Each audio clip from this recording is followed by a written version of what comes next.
Oh, welcome. Week 6, Classical Liberalism and Democracy.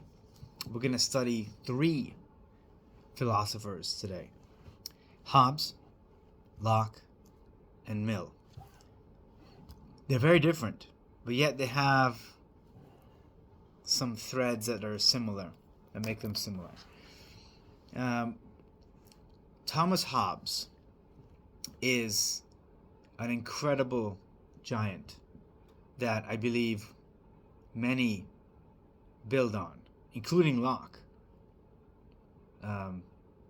But Locke departs from Hobbes in one major aspect. We're going to talk about that. And then, of course, is Mill. And today, I want you to focus on these concepts: Hobbes and human nature, Hobbes and the social contract, Locke and human nature, Locke and the government's role in the social contract, Locke and religion, Locke and forms of government, Mill and liberty, and Mill and censorship. So that's what we're going to do today, and that would round out the midterm concepts. So anything after this will be only on your final, and your final is not cumulative. So the midterm is from weeks 1 through 6, and the final is from weeks 7 through 14. So it's very simple, very straightforward, and studying is going to be easy. Like, it's not going to be complex. You're not going to have to worry about, oh, am I going to be tested on the stuff we did before week 7 on the final? No, you will not. And you will not be asked to do anything for week 7 onward will not be on the midterm, obviously. So let's go to Hobbes. Now, Hobbes lived through a very unstable period in English history. There were all these wars, and it was terribly, terribly violent. I've actually been to Reading in the UK, where you see some of the casualties of the war. You see the buildings that still have the bullet holes, and the monastery that was used as a holdout for the rebels. So Hobbes, he doesn't like war. He doesn't like instability. And so his focus is on attaining stability, keeping stability, and maintaining a stable government. So security is his main goal, and political stability is central to this. And so, when it comes to Hobbes, think stability. Think what is the best way to enhance stability and security. And for Locke, that is all to do with a strong central government, and he calls this the Leviathan. And so we exist as individuals, we exist in a state of nature, and our state of nature is ultimately evil. So we have an evil state of nature, and we are very selfish people. As human beings, we are evil, and we are focused on achieving what we think is in our best interests, even if it comes at the expense of other people. And so Hobbes says that in a state of nature, in natural law, everybody is looking out for themselves, and everybody is going to pursue their goals, and it doesn't matter about the other person. I mean, who cares about the other persons? We have desires, and we are going to call those desires good even though they are not. And so what we're going to do as individuals is that we're going to, because we live in a state of nature, we have complete freedom. So in a state of nature, without government, we are completely free to do whatever we want. And so if I want your If I want your land, I'll just take it. I'll just take it. I'll conquer it. And it doesn't matter how big you are. All I need to do is amass an army that's big enough than your army, and then I can destroy you and take your land. That's what anarchy is, according to Hobbes. So we exist in a state of nature. And so there's no higher power. There's no government to control men. And so at some point, Hobbes says, we have to realize that in this state, life is solitary, it's nasty, it's poor, it's brutish, and it's short. So the predicament of man is that in his natural state, there is no order. There's just violence. And so what we need to do, if we want to find security and safety, we're going to have to give up our total freedom. We're going to have to give up that state of nature. We're going to have to give up that which makes us human, and that which makes us human is this freedom. So we're not like bees. So bees apparently just create this society, this hierarchy. There's the queen, there's the soldiers, there's the honeybees, or bees that get the honey. I don't know anything about bees, but that's what Hobbes talks about. He talks about the bees, and we don't have that. And so what he wants to do is that artificially we have to create a government. We have to enter in a social contract. So to wrap up, to not wrap up, to kind of circle around here, so we can consolidate. According to Hobbes, human nature is evil. We're selfish.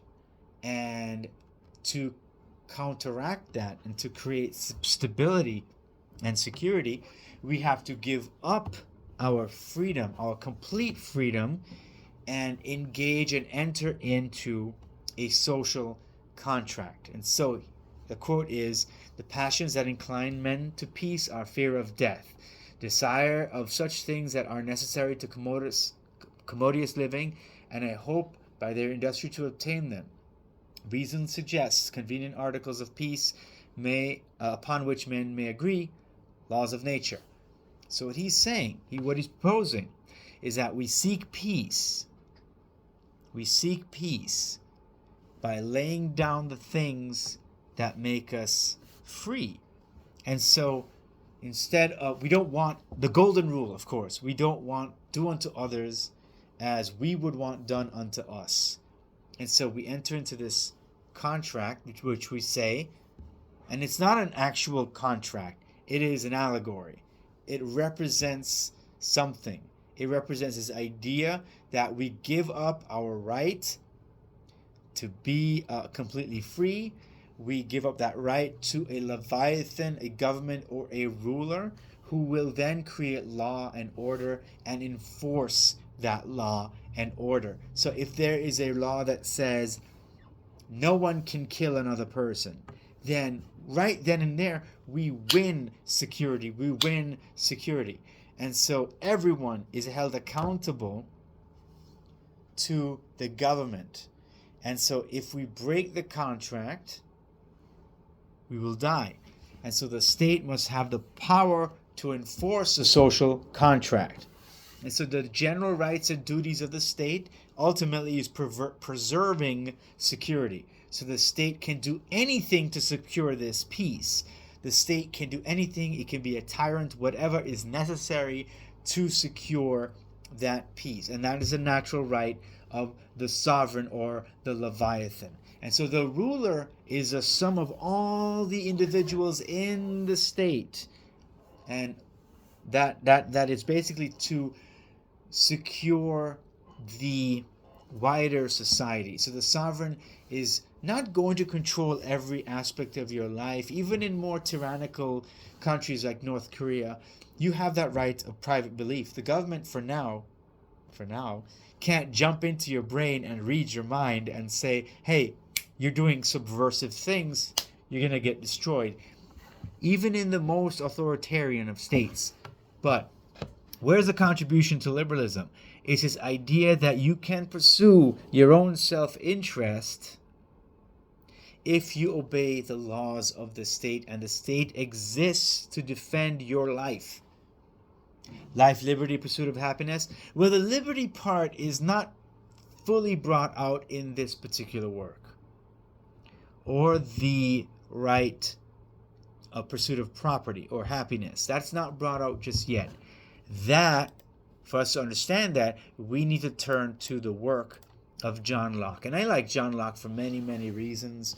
He was heavily influential in my scholarship. Hobbes as well, but Locke more so because he has this idea of the purpose of government. And the purpose of government is to protect individual rights, your natural rights. The government is a trustee of the people's natural rights, and that is based on our consent. Individuals hold rights which are above the claims of government, and government is established to protect your rights. And the law has to be applied equally to everyone, regardless of race, color, creed, whatnot, poor, rich.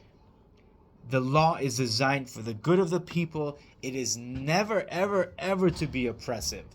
There should be a system of limits and the separation of powers, so the government cannot be too powerful. And the most important thing is that the government attains the consent of the people. So the government has to get the people to say, I agree. So consent is very important. For Hobbes, consent is not really that important. The sovereign, the Leviathan, will do whatever it needs to do to enhance its position. It's very Machiavellian compared to Locke. And so if the government, according to Locke, if the government were to somehow violate that sacred trust with the people, then the people have the right to enter into a new social contract. And the important thing that you have to remember is that these ideas were heavily influential on the founding fathers of this country, of the United States. The founding fathers were very careful students of Locke and of history. And so this idea of life, liberty, and the pursuit of property it's present in Thomas Jefferson's own writings. And so, when it comes to the Declaration of Independence and all of that, the Constitution, all of Locke's ideas are represented in the idea of limited government. And so, again, if you read Locke, go through the readings, and you can see that there is definitely a connection between Locke and the foundation of this great country, the United States. And so that's the major difference between Locke and Hobbes. So Locke is all about limited government, whereas Hobbes is more focused on security. So Locke is in favor of stability, but Hobbes is definitely more on that equation. Locke is more about individual rights and freedoms and religion. You can have your own religion, you can pursue your own religion, whereas Locke will argue that there should be one state religion to enhance security and uniformity. Locke's interpretation of human nature is definitely different, because Locke gives people the idea of more flexibility. And so when it comes to Locke, human nature is not necessarily evil like Hobbes. Hobbes says outright human nature is evil, whereas Locke is, no, humans aren't necessarily evil. They can be trained. If the government is good, they can be trained to be good. They don't have that natural proclivity toward evil, but they want to do good. That's what Locke says. And so there's the differences between the two groups, the two ideas. So in summation here, Hobbes, state of nature, natural law, all of this is complete freedom, that you can do whatever you want. It's a war of all against all, and we need a social contract. We need a sovereign to say, well, we need to replace that with this natural war with this artificial government, this social contract. Whereas Locke says, no, we're good. Like, naturally, we gravitate toward good things. And so what we need is a limited government to protect our property, to protect our life, to protect our liberties. And so we need a limited government. We need a representative government. We need a government that fights for the people, and so on. Now, Mill, now, he talks about a very important thing in every democracy. And that is freedom of the freedoms. And most importantly of these would be freedom of speech. So he says that we need to pursue complete freedom. So the government is not always to be trusted, because the government will tend to interfere in the lives of people. And Mill argues that the society needs to be free. So the society cannot dominate or have authority over the individual. The individual is supreme. And so the individual has consciousness, speech, tastes, pursuits, assembly, and all of these things. And he's a utilitarianism. He's a utilitarian, which means that actions are right if they promote happiness and reduce pain. So something is good or useful if it contributes to the greatest good for the greatest number. So that's what he says.